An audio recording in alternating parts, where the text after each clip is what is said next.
Hello and welcome to the final day of the Formula One Rolex Belgian Grand Prix 2020.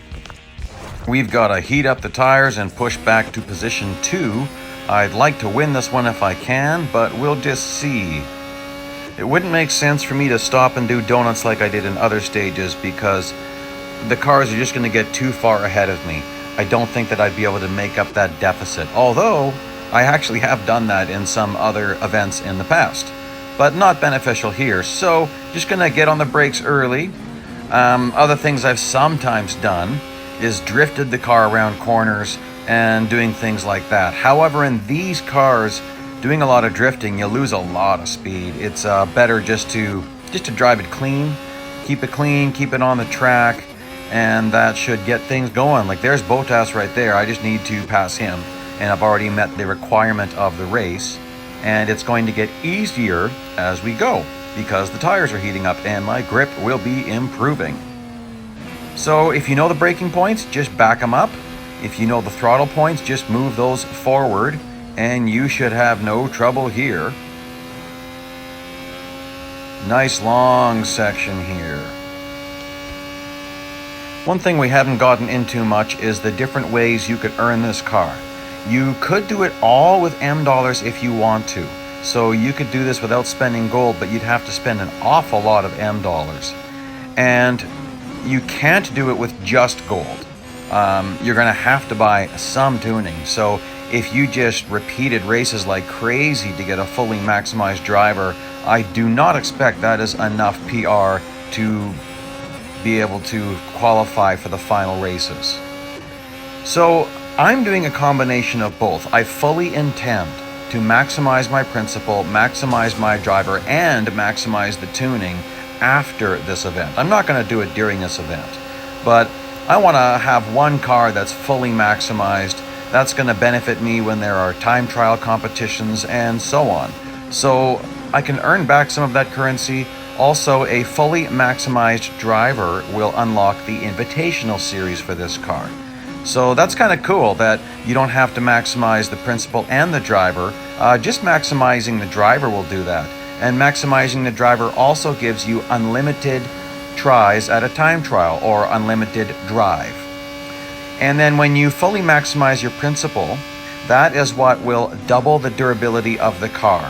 And you've probably seen that in the regular part of the game. When you fully upgrade a car, you get double the durability. Oops. Don't want to go there. Whoo, boy, I hate going off there. So anyways, that's what I've done this time. I wasn't that focused on having the cheapest path possible because I fully intend to add more later. Also though, when I'm doing tuning, the more expensive the tune, the more PR boost it gives you. So there was one event where I bought the cheapest tunings possible so that I could maximize the principal. That's before we had these changes where we could actually maximize the principal in a regular event. So when this is all done, you can still build up your principal and your driver in the regular career. So that's really cool. I am really liking these new changes to the game. All right, well, that was a pretty easy race. This one I'm just supposed to hold position. I don't like holding position, so I wonder if I'm forced to hold position. Oh yes, so look at this. Obviously I haven't started the greatest way. You need to block Bottas here. And I drove it in deep and oh boy, like it's not that it's gonna hurt you if he passes you, but I was kind of surprised how aggressive he was. And then here as well, so I don't know if I just missed something. Perhaps the car's performance has been downgraded for this race. I know that it said I struck some debris, but usually when they downgrade your car, they show that in the screen before you enter the race. Like they show that your stats have been lowered and there's little red marks to indicate that, but that wasn't there. So I don't really get it, but because I can drive Eau Rouge and Radeon flat out, well, anyone can in this car, that really gave me a nice gap on Bottas. So now what I'd like to know is, can I hunt down first place? Like, let's just see. The car doesn't seem to be handling that bad, but I'm a little bit nervous now because of how it's been acting. But I stayed full throttle there. I don't think I can do that here too then, can I? No, just didn't feel right. If you watch, I got off the gas a tiny bit, just a fraction of a second, but just enough. I don't want to go sliding way off track at that corner. That's a horrible corner to lose it on. I hate that.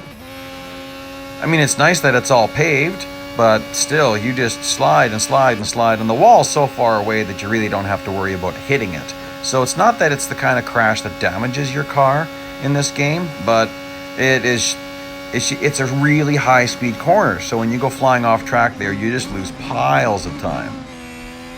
All right, well, first place was nowhere in sight. So that's what I could do. Driving while looking backwards is tricky. It can really mess you up, but sometimes I like doing it.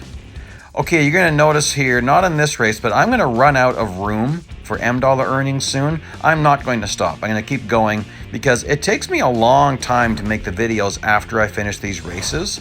Sometimes people say, oh, I was done a long time before you. Yeah, well, after I'm done doing these races, it takes me 4 times as long to get these videos together. It's just the way I like to do it. I like to try to put forth a really good product here, so my way of doing things. Adding voiceover takes time, all that stuff, but I really like doing that for you guys. Add something interesting. Alright, so Eric is saying we need another pit stop. I'm starting in 3rd place. Boy, I really want to push to 1st place. I don't know if it's possible. Like in that prior race, wasn't possible. No matter what I did, it wasn't possible. We do have a time constraint here, but from what I've seen so far, that has not been an issue in this game. In this particular event, I mean. There are certainly events in the past where time was a big problem. Very hard to make time. But look at this here. Yeah, I'm going to have 1:55 to do a lap. That's way more than enough time. So yeah, just drive it clean. Looks like there's nobody in sight. We'll see what happens when we get to the top of the hill, because they take Eau Rouge so bad, and then they take the sections at the top of Kemmel here, they take those bad as well. So maybe I can catch somebody. Otherwise, this is a pretty lonely stage. Take that and flat out, get the trajectory correct, stay full throttle. And then braking for the downhill hairpin.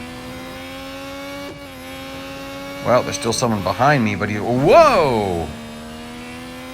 Well, I guess I shouldn't have done that. I was really trying to power through so that I could catch guys. And yeah, I either didn't have the right trajectory or... Anyway, certainly couldn't stay full throttle the way I was driving it. There, I ended up going just a nick off track. It looked like I was way off track, but actually my left side's only got off for a tiny little bit. And you could tell because the vehicle took a little bit of a twitch as soon as it happened. Again, in this game, you only need one tire on track. Although that doesn't really happen too often, but sometimes it does. Sometimes you can use that to your benefit, especially at sharp chicanes, sharper than this one, like at Suzuka. That chicane, you can use the one tire thing to your advantage. Well, nothing I could do about this. So that's going to mean lower earnings. Now, I'm going to run out of room for my $M earnings. So that screen shows 10,450. So I'm going to add that to this screen. Because that's what you could earn if you do this over 2 days rather than pushing through like I am. But like I said, I'm just trying to get this together for you guys as fast as I can. Now, tuning time, and again, I'm going to do this at 4 times regular speed because I'm kind of looking through things, making some decisions. I'm tallying all of this up, and I'm going to be showing you all of my totals very soon so you can see exactly what it cost and exactly what I earned. And I'm tallying everything. So driver, fame, $M, gold. And we're heating up the tires again. Well, that's better than having them degrade, I guess. Let's see how far we can get here, while being careful with these guys who are slower. This section, I don't know if you've ever done this, driving this section in reverse is fun. If you start high up the hill, like around this area, even a little bit further, you can exceed the top speed of many cars. And if you've run team competitions, you know that this was a very common place to set the fastest speed. And there's also a section further down the hill there that if you take a sharp left, right when you get in the exit of Radillon there, you take a sharp left and you can go flying into the air. Doing jumps is one of the things I'm known for, actually. Although my favorite place is the Mazda Raceway, Laguna Seca. The corkscrew, you can get absolutely ridiculous jumps there. In fact, now that I've talked about it, why don't I'll throw up a video here if you want to see. It's an older video, but it still shows you some of the ridiculous stuff you can do at Laguna Seca. So you'll see that appearing there. And, you know, this isn't bad. Already getting up into 4th place very soon. A little bit of side drafting off him, and he's going to hit the brakes. Look at that. He pounded the brakes because I was putting some pressure on him. I'd love to get into 1st place. Still, though, with the tires the way they are, I still have to baby it a little bit. So, Eau Rouge, now I'll catch him. I'll definitely have the draft off him as I head up Kemmel. Actually, I might even have to be careful that I don't hit him here. Yep. Ooh, that was a little too aggressive in trying to get in front of him, but it didn't hurt me. Wow. Okay, 3rd place. Push, push, push. These guys are always bad at this section up here. Full throttle, get the arc. Oh boy, I don't know about this. Okay, it worked. My trajectory wasn't great, but it worked. Heading into this section here, I'm gonna probably lift a little bit. Yep, I didn't brake. I just lifted off the throttle for a fraction of a second. Here, if I get this right, let's see here. There's Bottas right there. I don't know. This is going to be tight. I'm trying to keep this clean. There's things I've done in the past. I'm not going to be doing it in this event, but there's things you can do. You can skip the whole last chicane and go flying across the grass if you want to. I'm not going to do that. I'm trying to show you guys legitimate racing. I'm sure that some people are upset with how much I'm going off track as it is. Well, I'm definitely going to catch him. Let's do an inside pass here. Set that up. Oh, he got onto the brakes a bit there. Nice. Oh boy. Good. That worried me. I did not drive out of that chicane very well. Okay, so that is going to take us to the last race. Again, I don't have enough room for those M dollars, but I'm going to show you that on this screen so you can see what's going on here. All right, we have a shot at position 1. We definitely do. Win with a lead of 100 meters or 109 yards. That will not be a problem. Well, unless good, not starting dead last. Okay, so the car is perfectly fine. There's no degrading tires. We're not starting with new tires that have no grip. And I got a guy right on my bumper here, giving me a nice push. Boy, he's gaining. There we go. See, they brake in that area. That's excessive braking. My goodness. If you have assists on, you probably just had it put your brakes on there. You could try restarting this stage with your brakes and traction off and see if that helps you to get a gain there. Because here you can see I'm already going to be challenging for 2nd. I want to get in front of him as soon as possible. Come on. Yikes, that was too close. That cost me a bit of speed. But some fun racing there. In real racing, that would have very likely cut down a tire. You know, extremely slim chance that I would not have cut down a tire there. Hamilton, where are you, Hamilton? It's got to be Hamilton in the lead. Doesn't it? That's got to be. He should be around here pretty quick, I would think. Yep, there's Hamilton. I just saw his name flashing. Okay, so I still have another whole lap. I was just going to say I should lay back, but I like pushing it. Well, now I can stay full throttle here. That's that little section that I straightened up my steering for a bit. Braking pretty late here. Stay full throttle through this. I did hit the wall. Hopefully I didn't get damaged. A lot of people don't know that there are a couple of levels of damage in this game. So when you have an incident, all of your stats hurt. Top speed, acceleration, grip, and brakes. Everything gets hurt a bit. And there's a couple of levels. So there's a minor hit and then there's maximum damage where your car is really not going so well. And it's about a 4.5% reduction in the car's abilities. At least in the speed category. That's where I've really measured that. Sorry, Hamilton, I'm bumping you there, exiting the chicane. Inside, we'll push him to the out there. There. I made it so that there's no way he could optimize his corner, and I took mine. And I didn't even bash him out of my way, guys. That was a pretty clean pass, really. All right, so here we go. Now remember, you've got to have a 100-meter lead. So, or 109 yards if you're running in yards. So keep that in mind. You can't afford to do anything really crazy. It's a good idea to keep getting keep getting a lead if you can. You know what? My car just might be damaged, but I'll keep pushing it. Let's get into some numbers a little bit. Show you what I spent. Just over 1.64 million M dollars and 169 gold. So that got me a tuning path of 5444. My principal level is at 2211, and my driver level's at 3. And there's my earnings. Almost 16,000 fame, 490,000 M dollars, driver XP of 6,959, and 50 gold. Those numbers are based off me finishing this event. So that's what I'm going to be getting here very soon. Now, I like to do victory donuts.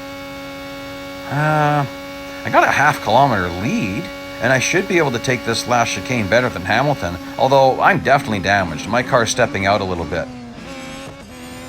I'm going to do one. I'm going to squeeze one in here. Let's do one donut. Let's fit a donut in here, and... oh boy, not a second one. Uh-oh. Oh no, I need a 100-meter lead. Oh, what am I doing? Oh, good. Whew. Maybe don't do what I just did. Worked. It's kind of fun, but that's a little bit of stress at the end of a long race. Okay, so there you go. In my earnings, I included the figures as if I had done this over 2 days. So I'm showing you what you could earn. I earned a little bit less than that just because I wanted to get this out quicker. There you go. I'm definitely going to pick the car that I was working on because I like it. That unlocks the 2020 Champion Series. Here's some closer shots of this car if you don't have it. And then we'll warp ahead to the next screen right away, and I'll show you my tuning setup that I get to win. It's now mine. I can have it outside of the event. Awesome. Thank you, Fire Monkeys. I like these changes. And there we go. I'll throw up a playlist so you can see everything from the start. Here's my update video, has all the information about what's coming up. An FAQ video for questions you might have, and also a subscription link you could click on if you like what you're seeing. Thanks for joining me.